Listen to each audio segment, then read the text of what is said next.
All right, so the latest episode of My Hero Academia was so good, and honestly, these next few episodes are probably going to be some of the best episodes with a lot of fighting and a lot of things happening, especially at different locations and such. So it wouldn't surprise me if we start getting backstories of these villains, like I talked about previously, and in more detail. But then we're also going to get a lot of their fighting capabilities up to the max, because not only have our heroes upgraded and gotten better gear, but so have our villains as well. So the biggest ones on this episode, they centered around Toga and Dabi. Now, granted, it looks like next week's episode is going to be more about Dabi and more about the background of him, of how this fire that everyone thought he had died in, somehow he lives, and how has he transitioned to be Dabi, which makes sense because the main theme song shows a childlike version of Dabi right next to him. So I'm actually looking forward to that and seeing how that is displayed. But we have Toga and their battle, which, I mean, look at this expression. I mean, just the artistry on this expression right here. It would not surprise me if this becomes the background on a lot of people's computers, wallpapers, and all kinds of stuff, because it's just something about this that just looks so good, in my opinion.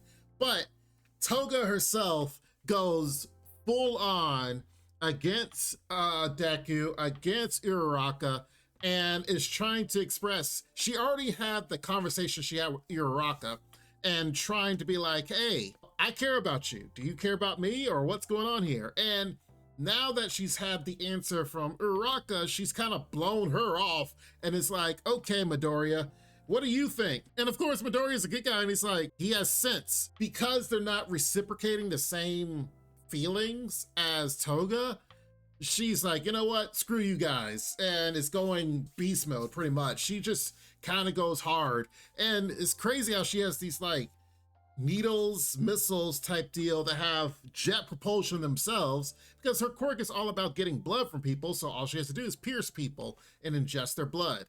But to her, to ingest blood of someone she really cares about, oh man, this is your definition, the stereotypical definition of someone who is a very yandere character that has powers.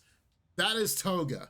And the fact that her love is so strong that she can't even set off danger sense, because danger sense doesn't see it as a danger because it's all coming from love and affection.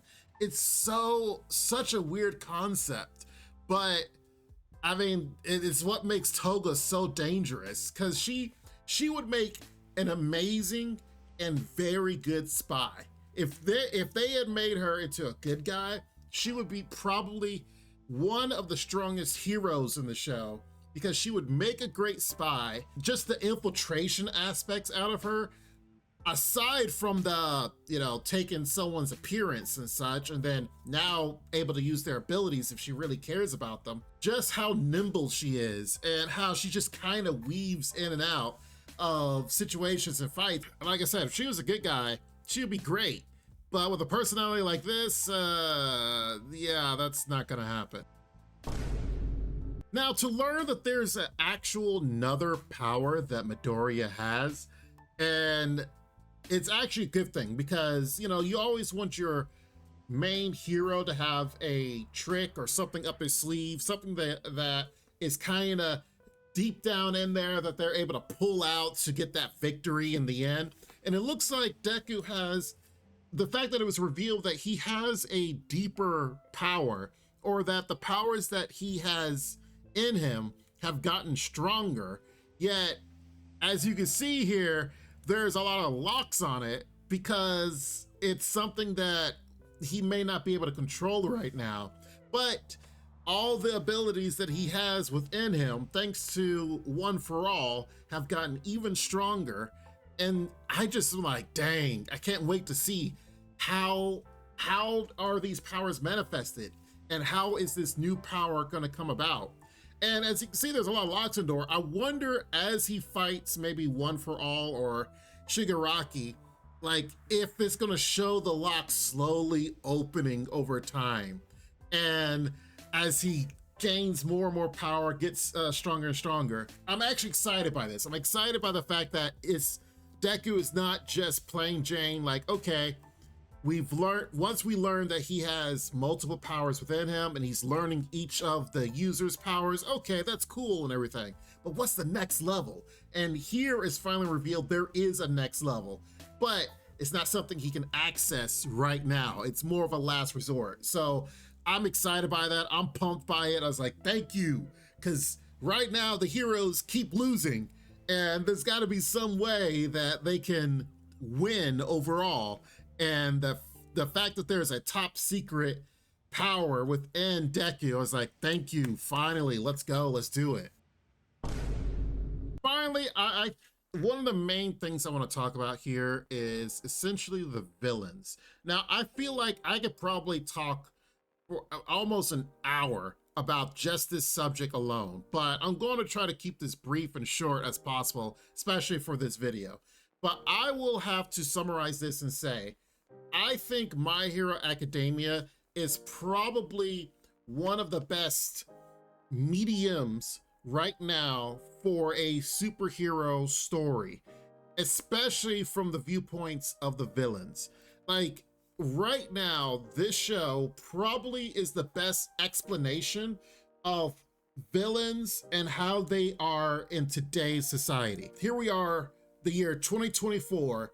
If a superpowered villain was to come about, it definitely wouldn't be in the old school way of we've seen in the past, like, oh, they're just evil because they're evil. No, it all started from Stain, and Stain was a villain in the definition of villain, mainly because he had a problem with the way that the world was looking at things, like how the world was. The system is corrupt. You have heroes that are heroes in name mainly because they want a paycheck. They just want money.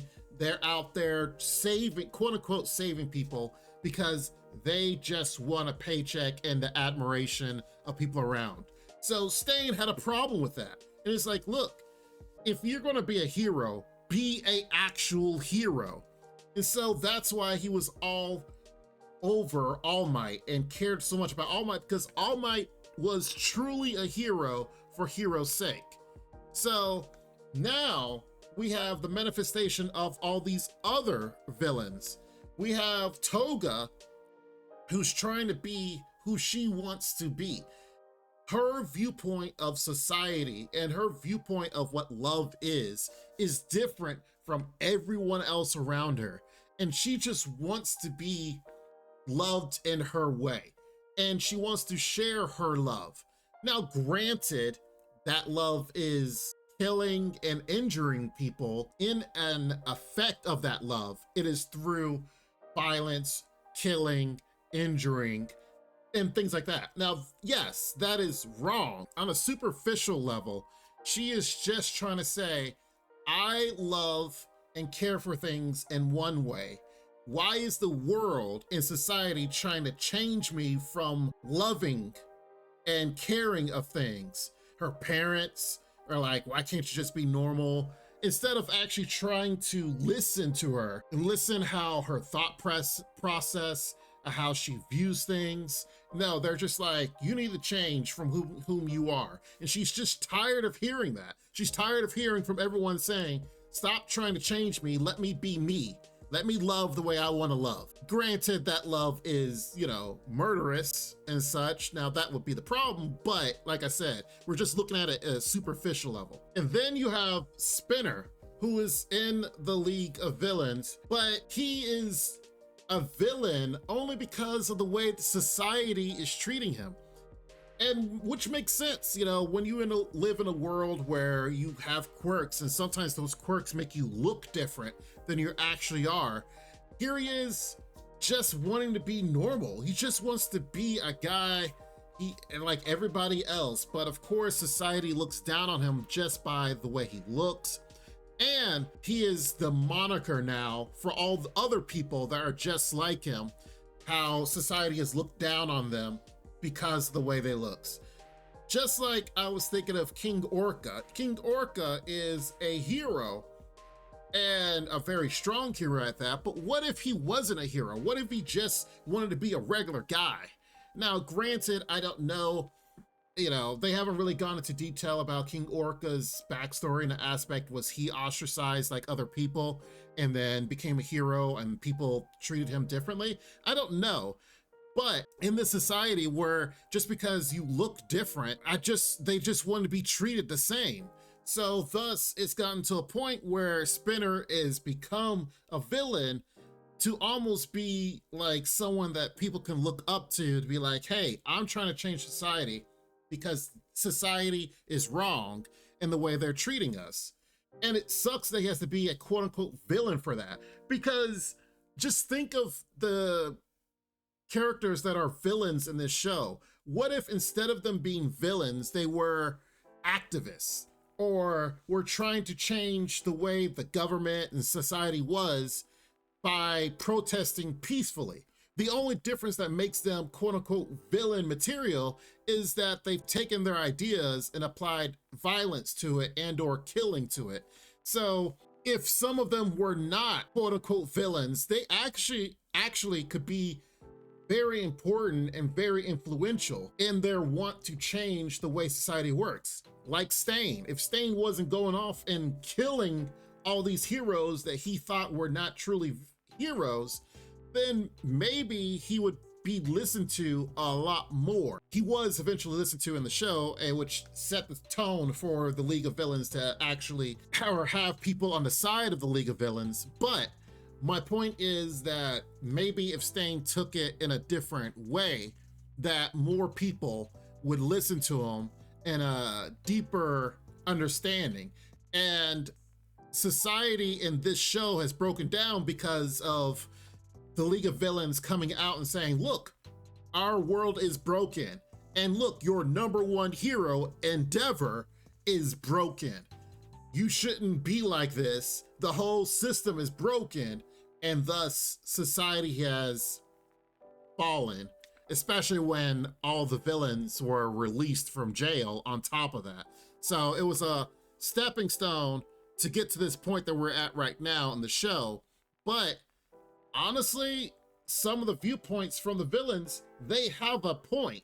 It's just kind of conveyed in a wrong way.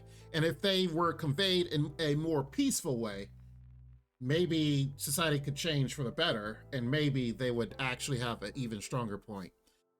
Anyway, like I said, I probably could talk a lot more about that and go into more detail, but like I said, I don't want this video to be that long, but definitely let me know what you guys think in the comments below, because I think there's a point here. I think there's something really important, and I think that's what makes this show actually really good if you kind of look at it in a deeper level. Regardless, I hope you guys have a great weekend. Please be safe. Make sure you comment down below what you guys think. Am I off base? Am I wrong? Or am I right? Please let me know in the comments down below. But make sure you guys like the video. Make sure you guys are subscribed, because we'll definitely discuss this and other anime here on the channel. You guys take care. And Lord willing, I'll see you next time. Bye-bye for now. Make sure to check out the extra content on our Patreon page. And thanks to our current patrons. This ain't what you want, bitch, I'm a fucking phenomenon.